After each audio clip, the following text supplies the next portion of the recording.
the whole reason that I create content, because I know we don't know each other well, so you don't know this about me, but what I'm actually trying to do is build a studio, film and TV. Okay. Because I believe that the way to impact people is to make the next Kung Fu Panda or the next Star Wars, something that has a message at its core, but entertains people, hits them at a limbic level. It's an emotional connection, probably going to have to focus on youth.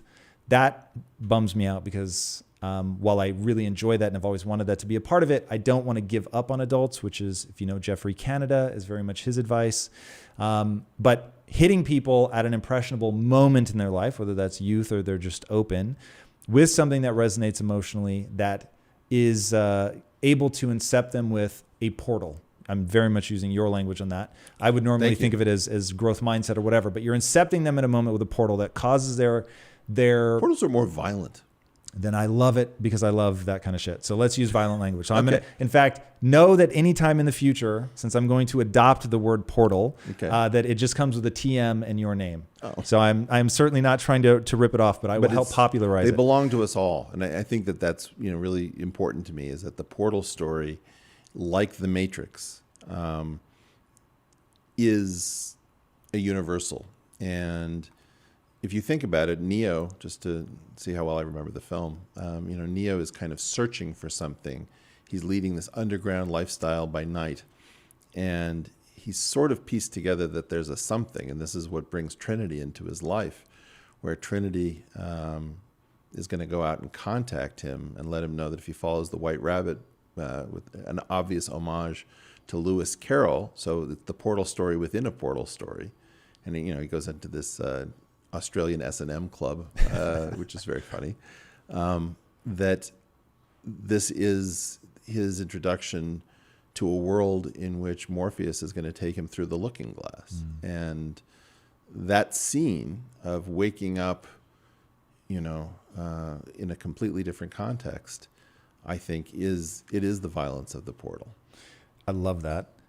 Neil Strauss called me out one time. He said, all your fucking language is violent. Like, what is that about? But I don't creation is an act of violence. Oh, can I pretend that that's exactly why I do it? I don't know why I do it, but that feels so wonderful. Well, you have to break something, right? And, if you think about how we come into this world, our mother's water breaks. And that is a moment in which... That's a fucking portal. Right. And literally, this is something that I find mind-blowing. In the Jewish tradition, Passover is about the escape from Egypt, whose name is Mitzrayim, which is a plural, masculine plural, and it's the narrow places. And it is the literal birth story of the Jewish people out of Egypt. Do you think there are some people that just get... I have a hypothesis that goes like this. Some people think in archetypal metaphor. I'm not one of those people, and it actually has, I think, held me back as a writer. I've had to really learn that. Or do you think that it is, some people dream in archetypes, which is another reason that I think that, or is it that just over these stories that we think of now as archetype are told sort of bit by bit by bit and shaped over time based on what gets a reaction? You need, the simple-minded have devils and angels on their shoulders. One step up from that, you have Sam Harris and Jordan Peterson whispering in opposite ears. And you need to camp and decamp between the hyper-rational. Now, of course, I've been unfair to them both. Jordan is a scientist and Sam is a pretty spiritual guy. But they're archetypes. Sam is constantly reminding us of the need for rationality, and that spiritualism can be grounded in rationality. And Jordan is really reminding us that if you don't actually just let that spirit free, that your mind has the spiritual capacity built into it. There's danger on either side. If you're too rational or too spiritual and too moved by the archetype, in both directions lies nonsense. But that tension is magical. Have you read The Watchmen by Michael Moore, the comic? The graphics? Yeah. Yeah. So there's a part in there, if you remember, the book is broken into, you've got the main story, and then you have snippets from like a book, somebody's journal, a diary, that kind of thing. And one of the snippets in there, this hit me so fucking hard, was a guy had written a book on ornithology. And he said, the problem with ornithology, which is the study of birds, the problem with ornithology is that we know the size of the feathers, we know the orientation of the feet, and we can tell you, the gap between the feathers and, down to the millimeter and what it all means and all that. He said, but we've lost the poetry of flight. And we've lost the sense of awe that a bird could inspire that made it such a symbol that we would put it on coins or on temples. And he said, I never want to get to that point where I'm so blinded by the science that I lose sight of the awe. And I was like, fuck, like that gave me the chills. I was like, that is so true. And that so I love Sam and Jordan. I think they're both extraordinary minds, but your notion of being able to camp and decamp, I think is so important. The ability to bounce back and forth. Talk a little bit about that and how you see that playing out today in particular, where people are camping, but nobody's decamping.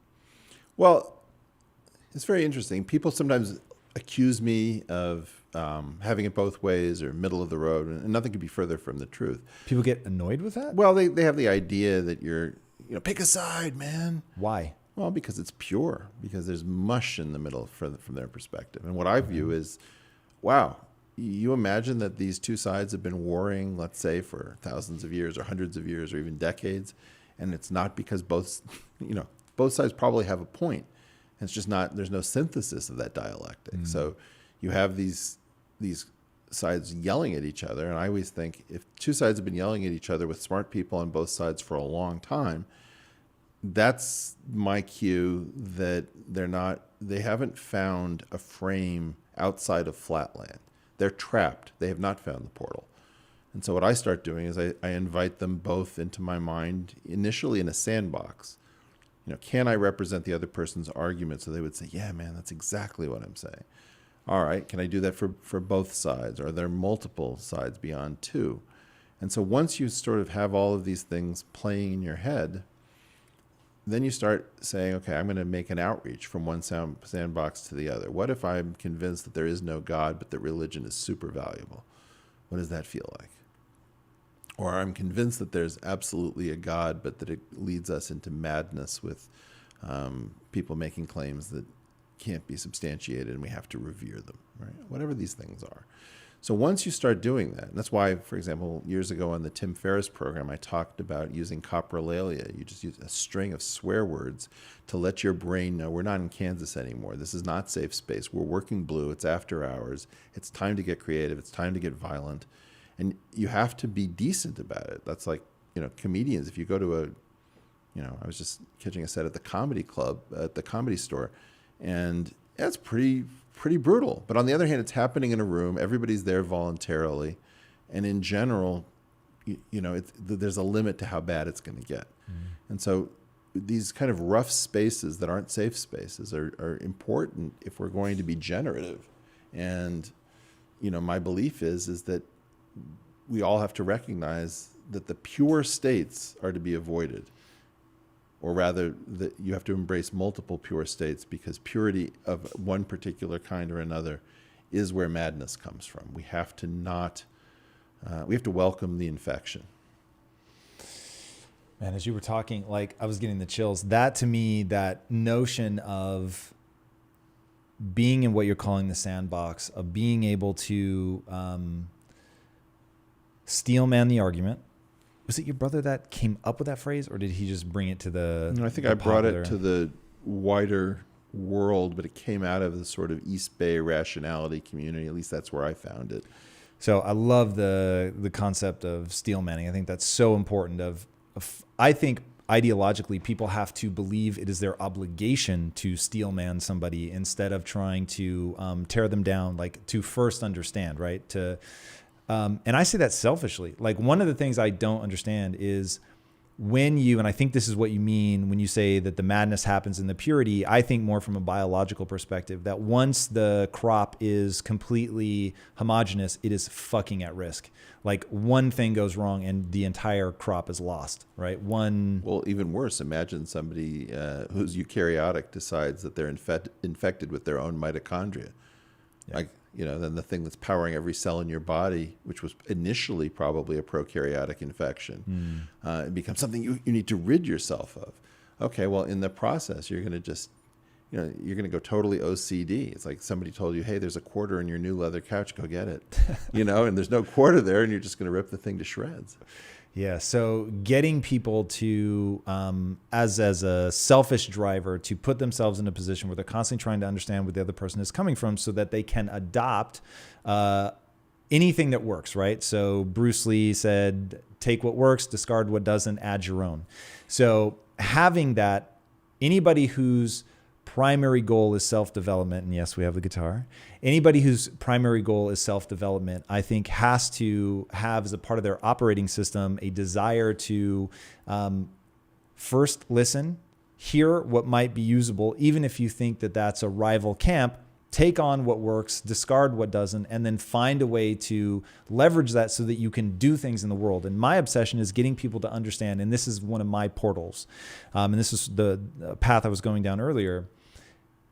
The reason that I'm so interested in this particular portal that I'm going to outline is it will change your life forever. So it's on one side of the portal, you think that you are made a certain way, and that is that. And life is about making the most of the gifts you were given or weren't, or making the most of a bad situation, however you want to look at it. On the other side of that violent act of creation, of stepping through that portal, or being kicked through or whatever, you realize that you can change your perception, and the perception will change your beliefs, which will change your behaviors, which will change your outcome. And the outcome, of course, is where I'm obsessed. So the portal I'm trying to cram people through is realizing that, I'm viewing the world from a fixed mindset, to use Carol Dweck's famous book, mindset. And I can have a growth mindset. So in one, I believe my talent and intelligence are fixed traits. And the other, I believe they're malleable traits. And once I believe they're malleable traits, then I can get into my grand obsession, which is getting people to understand that skills have utility. So since we have a guitar here, this may be the perfect explanation. That guitar, that very guitar that you're about to pull out, has gotten me laid many times.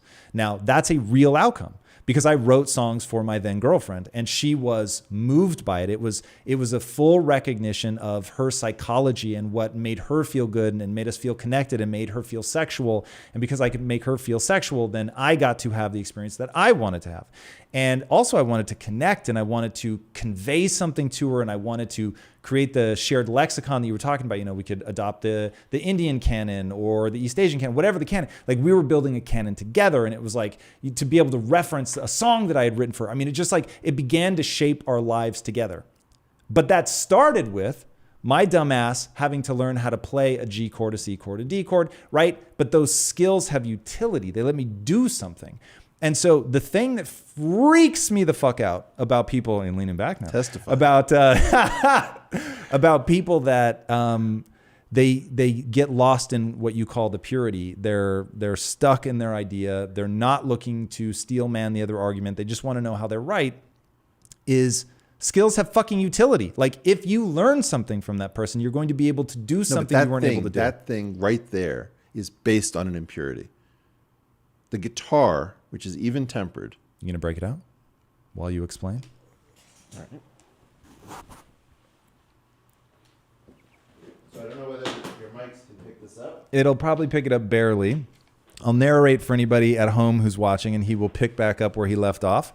He is pulling out the guitar. And we're going to learn how the guitar itself is born of impurity. I'm excited to hear the answer to this. I'm not sure that I can predict it. I think there might be one more than you would imagine. That thing always surprised me with just how many latches it has. You want to help out? show me? Oh, I see. There we go. There it is. All right, like I said, I make no promises about the tuning. Well, even if we have just one string, we can probably figure out something. All right, so first, what's the impurity this is based on? Well,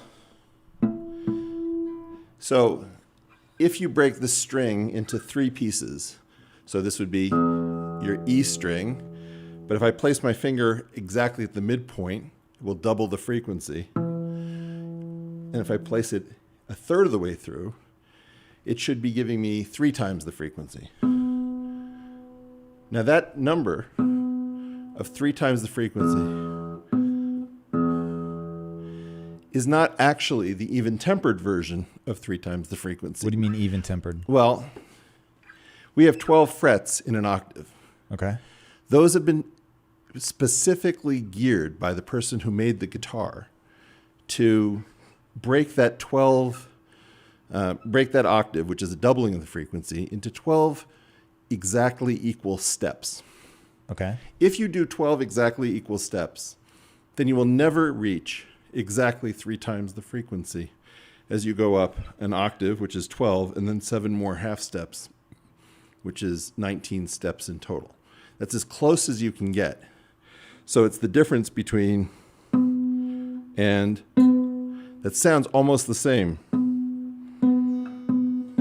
but there's actually a tiny discrepancy. And that's why we choose the number 12, because only for 12 do we get that tiny discrepancy and have a reasonable number of steps in the octave. The equation, if you're trying at home, is 2 to the 19/12 is almost equal to 3, but is slightly below. Okay. So How does that help me, though? impurity, well, I'm telling you, Okay. that impurity is the basis for Western harmony. That's the great thing that the West did that nobody else did. Because without that, what would happen? Without that, you just have the pure. So, for example, But I couldn't harmonize with that? It seems like I could. well, if you had those as the exact steps, you'd notice that you couldn't switch keys. You couldn't modulate to other keys very easily. So you've taken there's a crime in our fretboard, and you've taken the body and you've chopped it up into 12 equal pieces, and that disguises the fact that our fifth in even temperament and our fifth in physics, which is the Pythagorean fifth, are not the same note. But they're so close that our ear can't tell the difference. I wasn't sure what I was going to do at this moment in the podcast. I knew it would come where you're saying a whole lot of words and I don't understand how they add up. I understand each individual word, but strung together in the way that you're stringing them together, I can only nod and smile. Is there another way to explain this? Because here was my hypothesis with music, that you understand math so well that to you it is self-evident that a guitar is math, and to me it is not. And I experience the guitar entirely experientially.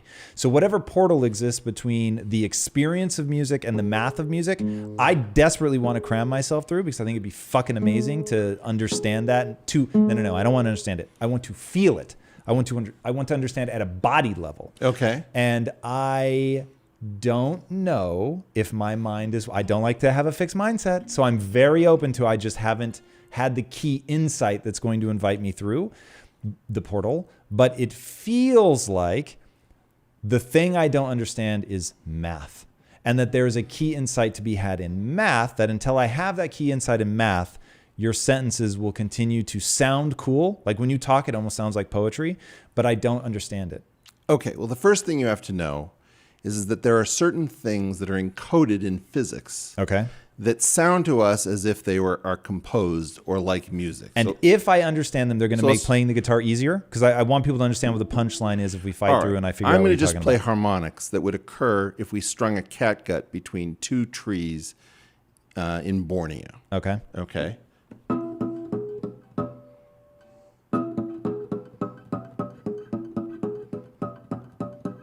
Do you recognize that? Yes. I couldn't tell you what it is. If you played it again. I'm trying to do the lick from Pretty Woman. Oh, then definitely not. Like by Roy Orbison. Oh, I know it well, She walking back to me.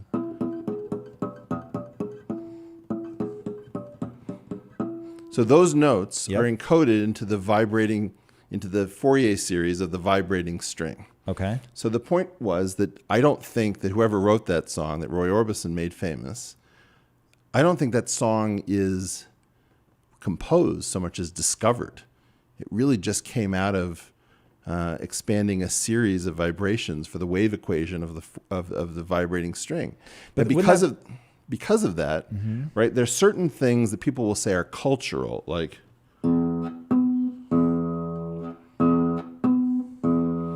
right.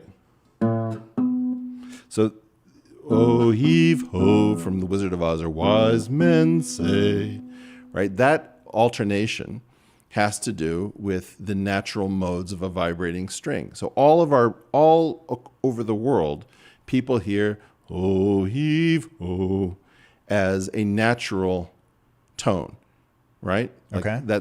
it just has to do with the fact that your vocal cords or any one-dimensional medium like a flute or a string is going to have those things as part of it. But why does that matter? Like to an average person, unless this is going to help me get laid, right? Skills have utility. Unless this is going to boil down to something that I can functionally get something that I desire. If you want to do from. that, so let's take the coffee You mug. seem disappointed. Well, no. Is it that the math of this is fascinating and beautiful to you? Are we like in that moment where I want the science and you want the awe? You want something. I want to give you whatever it is that you want, and then I want to come back to Usability, baby. it. All right. All right. So, for example, if I take the second, third, and fourth string and I play those, that is a major chord if the guitar is tuned to standard tuning. Okay. Right? Now I'm going to ignore the two strings closest to my head and the one closest to the floor. Right? And I have the coffee mug. So assume that somebody has a guitar around the house and it's in standard tuning. So now I go.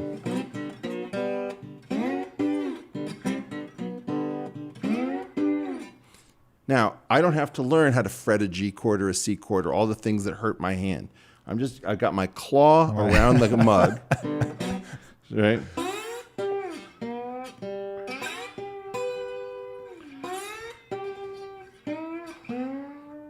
So I can start immediately playing songs. Or I'll admit that was fucking cool. okay. The next thing is that Because the hard shit, just for people listening, forgive us since you can't see what's going on, but the part of learning the guitar that is infinitely harder is the fretting, like using your fingers, which hurts in the beginning, and you're probably going to bleed, and you have to build these insane calluses. And yeah, I went to my guitar teacher and I said, you know what, I just don't think my hands are built for this.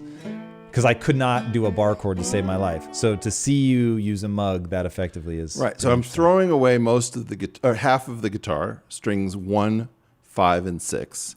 And now this is going to be like a really bad version of the 4-chord song. Mm-hmm. But go to YouTube, put in the 4-chord song, look at the Axis of Awesome with all of their songs.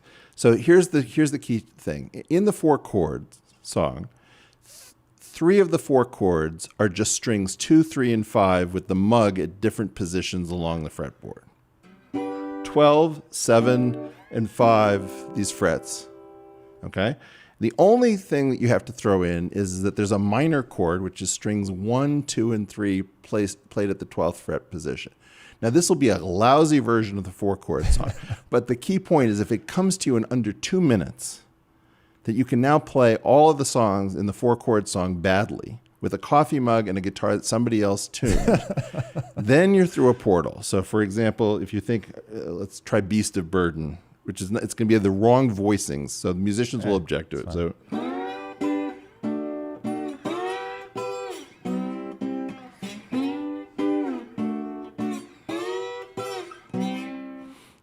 I'll never be your beast of burden.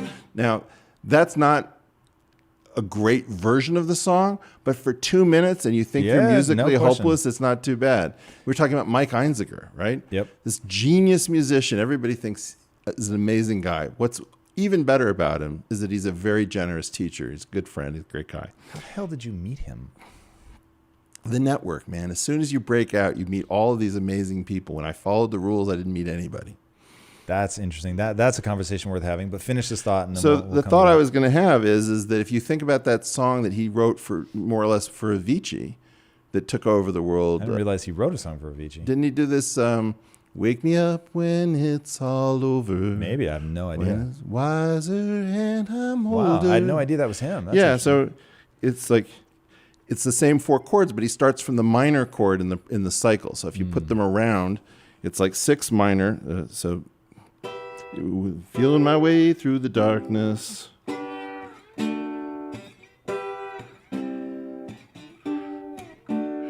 It's that cycle.